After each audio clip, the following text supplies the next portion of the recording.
Rajivji, Kamal here from melasangeet.com and a warm welcome to you on our show Chat and Chai today once again. Thank you, Kamalji. Pranam. How are you? Very well, thank you, Pranam Rajivji. How about you? How was Holi? Everything is good. Holi to Sahib, it came and it went. Okay.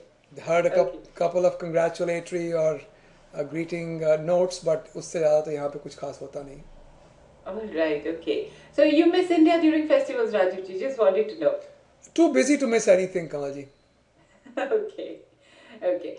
Anyway, so we move on to immigrations, reform bills, and a few queries that we've got from our listeners here, Rajivji. But before we move on to the queries, I'm sure you'd like to talk a little on the immigration reforms bill. I had a couple of things to discuss. Why don't we do the queries first and then I can talk about those? All right, okay, we can do that as well. So the first query here, Rajivji, is from a listener who says, my husband is on H1 and I am on H4. Our current status is valid till September 2014. His company is in the process of filing an extension. We are thinking of going to Canada in July. Will that be all right if we have not received the extension approval notice till that time? Yes, people traveling on extensions do not jeopardize their status, and if they just go to Canada, they don't need a visa to re-enter the United States as long as their trip is less than 30 days. All right, okay. Now she has another question related to this. She says this question is related to the previous one and only applicable if answer to previous one is yes. Ji. My father-in-law will be coming to US on visitor visa next month. What should we do if we need to take him to Canada with us? Do we apply for Canadian visitor visa separately? And is that even possible? This is an issue of Canadian law. I'm not a Canadian lawyer, but just from a common sense perspective and from what I do know, they will have to apply for a tourist visa for Canada. And I'm told that it can take a few weeks, so it's not something that happens right away. And they can try applying from within USA for him. All right, okay. All right. So we move on now, Rajivji, to another question? Yes, please do. Oh, one more thing, Kamalji, I forgot to say that this thing I mentioned, that if you travel to Canada for less than 30 days, this process not requiring a visa is called automatic visa devalidation, AVR. So if they Google or search or Bing, whatever, do a search on the phrase automatic visa devalidation, they will get more information on that. Okay, all right. So moving on to another question from another listener here. It says, hi Kamal, this is our situation. My husband and I are currently US citizens and my brother, who has been in the US for about 8 years, is still waiting for his GC to be processed through his work. It may take over 5 years for him to get the GC. We both want to sponsor our parents to come to the US as they are all alone in India, but we are in 2 different states. Okay. So she has 2 questions. She says, can we show, number 1, both our incomes on the I-864 affidavit of support form, or will only my household income will be valid since I am a US citizen? The 864 can only be filled out by US citizens and permanent residents, green card holders, as far as I know. I do not think that if you are in H1, you can fill that form out. So she will have to get somebody else. Anybody, even a friend of the family, can fill the 864 with her. Oh, all right, okay. Another query that she wants to know is, our parents may visit us from June to November this year. Can we sponsor them while they are visiting us here? And if so, how soon can we apply after they get here? Let me interrupt you for just one moment. Yes. I have a video as well as a blog entry on this on immigration.com. I strongly recommend they go look it up, because when somebody enters the United States on a tourist visa and they have a preconceived intention of applying for a green card, the government thinks of it as fraud. So be careful with that. Like I said, we have a lot of discussion on this on our blog, as well as community conference calls. Also, I have a couple of videos on this. Please read up, watch. If you still have questions, feel free to join us in our community conference calls. We have one every other Thursday at 12:30. this Thursday we have one, and the details are on our website on the top right hand side. All right, okay, I'm sure she'll do that.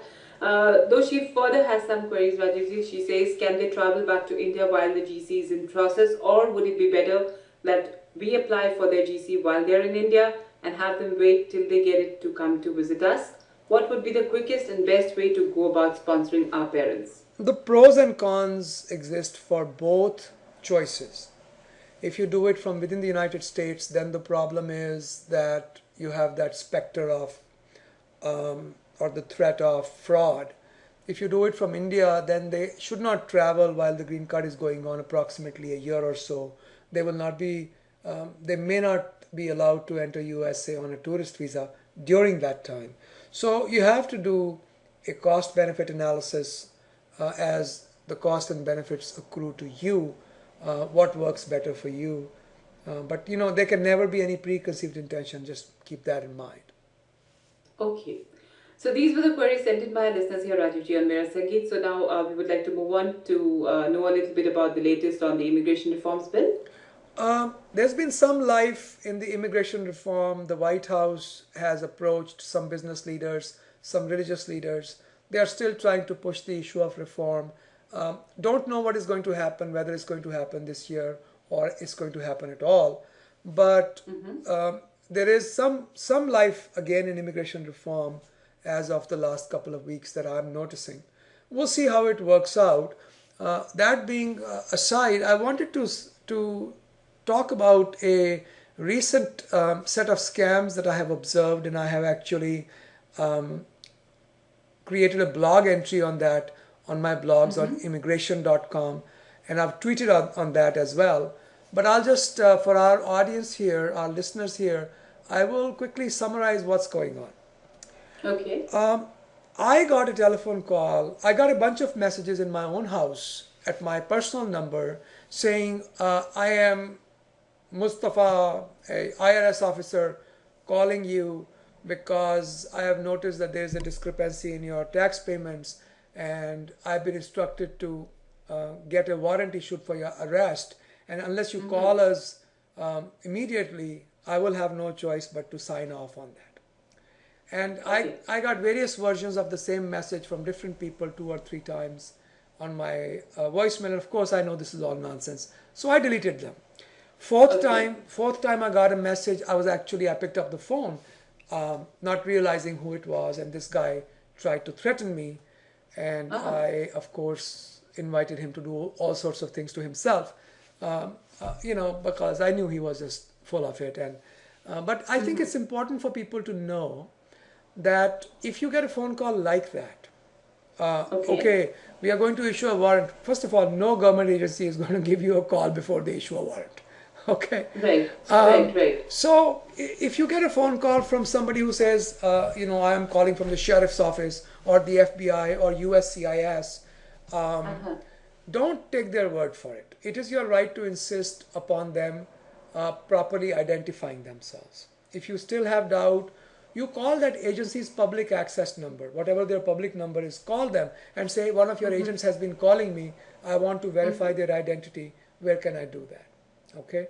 And if you feel uncomfortable with the situation, go ahead and file a complaint with the police. Right. It's a good idea because it shows that you did everything possible to protect yourself. And if it is indeed a genuine situation, they'll be able to deal with it. Okay. Right. And I also Absolutely. suggested people that if you have a situation you're not clear about, call into our community conference calls, write a note on immigration.com. We'll do our best to guide you. But what I have seen is that there's one bad practice. USCIS, Department of Labor, ICE, these agencies can sometimes call people by phone. I think it's a very bad practice, but they do call people by phone. However, you do not have to give them any information on the phone. You can put your foot down and say, I'm not talking to you unless I can properly identify you. Those are the instructions that we've been receiving from our community lawyers. All right. Okay. So just thought I'll run that by people. That's a good piece of information there that you've shared with our listeners here, Rajivji. Of course. Important in case somebody has to go through this So, Rajivji, thank you so much once again for being a part of our show and for answering all the queries sent in here by our listeners. Always a pleasure, Kawalji. Thank you. Thank you so much. Look forward to speak with you again. Thank you, ma'am. Bye bye. Thank you. Bye bye. Have a good day, Rajivji. Bye bye. You too, ma'am. Every other Thursday at 12:30 p.m. Eastern Standard Time, we host free community conference calls. Everybody is welcome to join. Some people post questions ahead of time. You can take membership in our forums. All of the details are there on our website, immigration.com. You can take membership ahead of time, and it's instantaneous. It happens right away. And post your questions beforehand, or you can just log in. The phone number and all are provided: 202-800-8394, 12:30 Eastern Standard Time every other Thursday. We have free apps for both Apple iOS platform for your iPhones and iPads, as well as for Android. Just look for immigration.com, the period dot, and the application should show up.